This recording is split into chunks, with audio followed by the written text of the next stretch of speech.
काय म्हणताय? राऊत साहेब, राज्य सरकारच्या अर्थसंकल्पीय अधिवेशनाच्या पूर्वसंध्येलाच महाविकास आघाडीतली फूट किंवा कम्युनिकेशन गॅप प्रकर्षाने दिसून आला. काल महाविकास आघाडीची बैठक होती.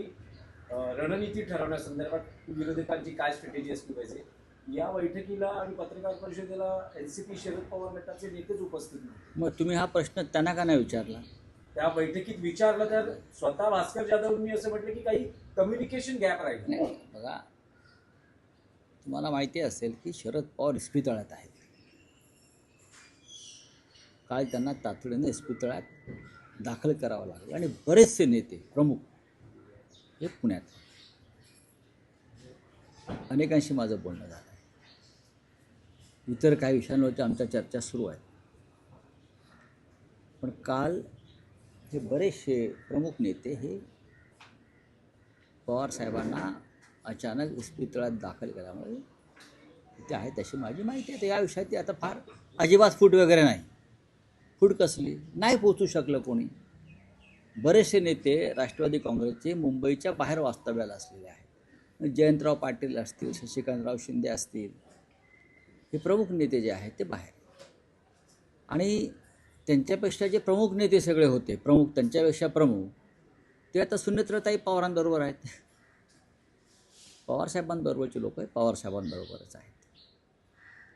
मला वाटतं आज मुंबईत पोहोचतील ते आणि त्यानंतर आम्ही एकत्र असू. नाही, पण राऊतसाहेब, परिस्थिती अशी निर्माण झाली होती की जे पत्र सरकारला मुख्यमंत्र्यांना द्यायचं आहे त्यावर एनसीपी शरद पवार गटाच्या आमदारांची सही होऊ शकली नाही. माजी आमदारांची सही घ्यावी लागली आणि ते पत्र मुख्यमंत्री आणि राज्य सरकारला द्यावं लागलं. पहा की हा विधिमंडळाचा विषय आहे की नाही. हा विधिमंडळातले जे आमच्या सगळ्या महाविकास आघाडीचे नेते आहेत, तुम्ही त्यांना हा प्रश्न विचारला तर ते अधिक समर्पक उत्तर देतील. बाकी इतर काय विषय असले तर मी नक्की आपल्याशी बोलू. मग बाकी इतर विषय म्हटले तर मग राज्यसभेचा विषय आहे. काय तुम्ही म्हणतात की शरद पवारांनी इच्छा व्यक्त केली आहे. आदित्य ठाकरे मग हा प्रश्न तुम्ही किती वेळा विचारणार? नाही, त्यातली लेटेस्ट डेव्हलपमेंट ही आहे की काल हर्षवर्धन सपकाळांनी म्हटलंय की उद्धव ठाकरेंनी विधान परिषदेत जावं आणि काँग्रेसला ही राज्यसभेची जागा. याच्यावरती माझं उत्तर काय होतं? आम्ही एकत्र बसू. अद्याप त्या संदर्भातली कार्यवाही सुरू झाली आहे का, प्रोसिजर सुरू झाली आहे का नाही. सगळ्यात आधी मी या विषयावर म्हणालो की आम्ही 3 पक्ष एकत्र बसू आणि कोणी कुठे लढायचे ठरवू. हर्षवर्धन सकपाळ हे प्रांताध्यक्ष काँग्रेसचे आहेत, त्यांनी त्यांचं मत व्यक्त केलं. माननीय उद्धव साहेबांनी विधिमंडळात परत जावं ही आमच्या सगळ्यांचीच इच्छा आहे आणि ती कायम राहील. आता त्यांची इच्छा काय आहे याची आम्हाला चाचपणी करावी लागेल की आमच्या पक्षप्रमुखांची काय भूमिका आहे किंवा शरद पवार साहेबांची काय भूमिका आहे किंवा काँग्रेसच्या संदर्भात त्यांच्या हायकमांडची काय भूमिका आहे. हे जेव्हा आम्ही त्या एखाद्या विषयावर तिघे एकत्र बसू तेव्हा त्यातून निर्णय मिळेल आणि तो तुमच्यापर्यंत नक्की कळवला जाईल किंवा तुम्ही खिडकीतून पाहाल आणि तो निर्णय घ्याल. काय आहे तो? साहेब, बैठकीत चर्चा होण्याआधीच काँग्रेसचे नेते, शिवसेना उद्धव बाळासाहेब ठाकरे पक्षाचे नेते हे बाहेर मतप्रदर्शन करतात. करू द्या ना, करू द्या. हा काय मोदींचा पक्ष आहे का? मोदींच्या पक्षामध्ये मतप्रदर्शन व्यक्त करायला बंदी आहे. तिथे लोकशाही नाही. आमच्याकडे 3 स्वतंत्र पक्ष आहेत. महाविकास आघाडीमध्ये लोकशाहीचा मान राखला जातो. प्रत्येकाने आपापलं मत व्यक्त केल्यावर सुद्धा मग नंतर आम्ही एकत्र बसून निर्णय घेतो, तो सगळ्यांना मान्य आहे.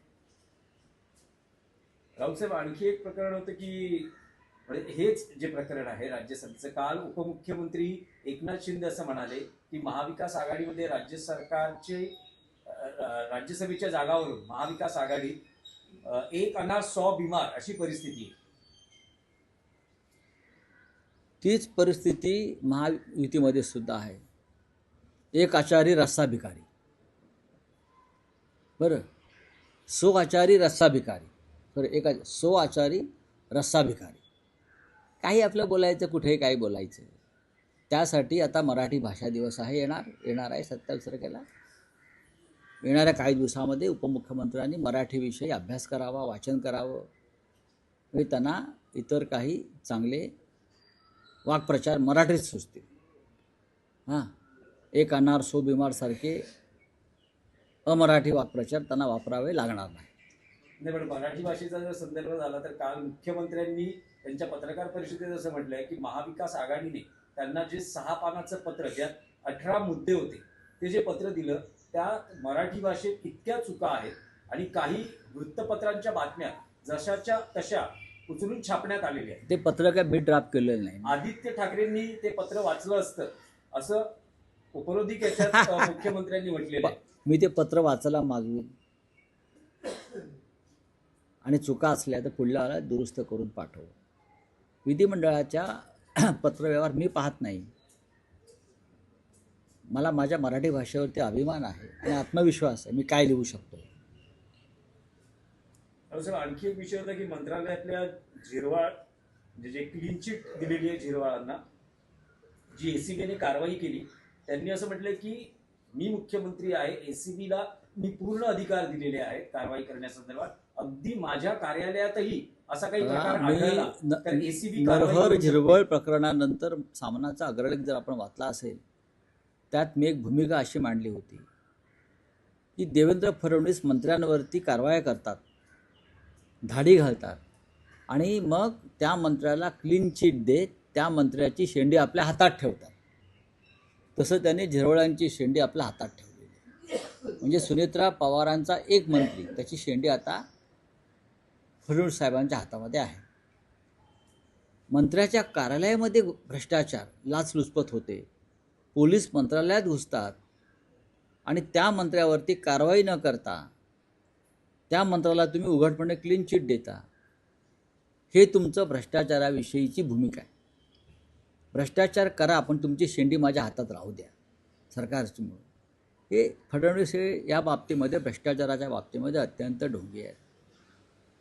महाराष्ट्राच्या मंत्रालयातल्या प्रत्येक मंत्रालयाच्या दालनात धाडी घालाव्यात इतका भ्रष्टाचार आहे. मुख्यमंत्र्यांच्या तर दालनात आहेच, पण ते व्हाईट कॉलर गुन्हेगार आहेत सगळे.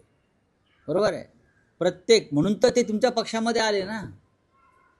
त्यांच्या भ्रष्टाचाराला पांघरून घालण्यासाठी तो झिरवळ बिचारा गरीब आदिवासी, त्याला नीट प्लॅनिंग करणं जमलं नाही, त्याच्याकडे आदिवासीचा बळी दिला मुख्यमंत्र्यांनी. पण जवळजवळ 100% मंत्री हे भ्रष्टाचारामध्ये अखंड बुडालेले आहेत. आणि मुख्यमंत्र्यांच्या लाचलुचपत प्रतिबंधक खात्याचं जरी लक्ष असलं तरी जोपर्यंत मुख्यमंत्री इशारा करत नाहीत तोपर्यंत त्यांच्या दालनामध्ये घुसणार नाहीत. झिरवळ गरीब बिचारा. तर एक प्रश्न असा देखील आहे, हा अधिवेशन सुरू होत आहे आणि आजच्या सामन्याच्या अग्रलेखात देखील तुम्ही हा महत्त्वाचा प्रश्न मांडलेला आहे की दुर्योधनाचा अहंकार आणि विरोधी पक्षनेता नकोच. दोन्ही सभागृहातले विरोधी पक्षनेता जे आहेत त्यांच्याबद्दल प्रश्न निर्माण झालेला आहे. नक्कीच. अधिवेशन सुरू होते, काय वाटतं? विरोधी पक्ष नेत्याशिवाय अधिवेशन चालवलं जाणं ही लोकशाहीची विटंबना आहे.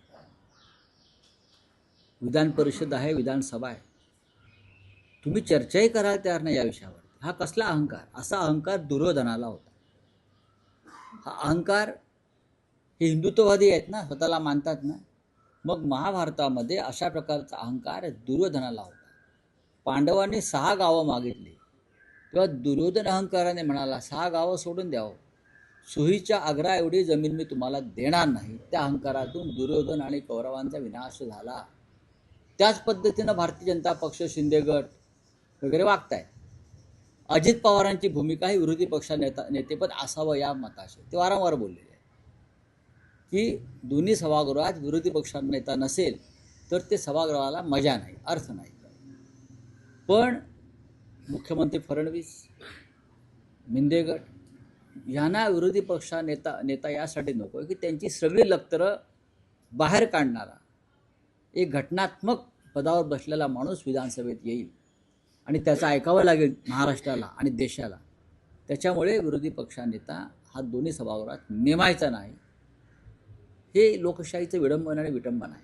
पण राऊतसाहेब, तुम्ही जितक्या प्रकर्षाने, जितक्या पोटतिडकीने आणि सामनामध्ये जो मुद्दा मांडलाय, पण असं दिसतंय की महाविकास आघाडीचे विरोधी पक्षातील नेत्यांनी आता हा कदाचित विषय सोडला आहे. कारण राज्य सरकार किंवा विधानसभा अध्यक्ष असे विषय दादच देत नाहीये. असे काल पत्रकार परिषदेतही काही तितकीशी जोरकस भूमिका लढवय्ये लोक असतात ते असा विषय सोडत नाहीत. एकटाही लढत असतो. छगन भुजबळ एकटे होते विधानसभेमध्ये. येस, हेच उदाहरण काल सरकारने पण उपमुख्यमंत्री आणि मुख्यमंत्र्यांनी पण दिलं की विरोधी पक्ष नेत्या पदाची काय गरज आहे. एकटे भुजबळ नाही, होते, विरोधी ते आपलं पक्ष- सभागृह दणाणून सोडायचे. विरोधी पक्ष नेते तेव्हा होते ना. विरोधी पक्ष नेता तेव्हा होता, भुजबळ असताना सुद्धा नेता होता ना. काँग्रेसच्या राजवटीमध्ये कधी विरोधी पक्ष नेत्याचा अपमान झाला नाही. विरोधी पक्ष नेता नेमलेला आहे. संख्याबळ न पाहता पवार साहेबांनी, यशवंतराव चव्हाणांनी, वसंतराव नाईकांनी, वसंतदादा पाटलांनी विरोधी पक्षनेता हा नेमलेलाच आहे दोन्ही सभागृहामध्ये. पण विषय सोडून चालणार नाही, विषय लावून धरला पाहिजे, हे विरोधी पक्षाचं काम आहे. चला हो गया.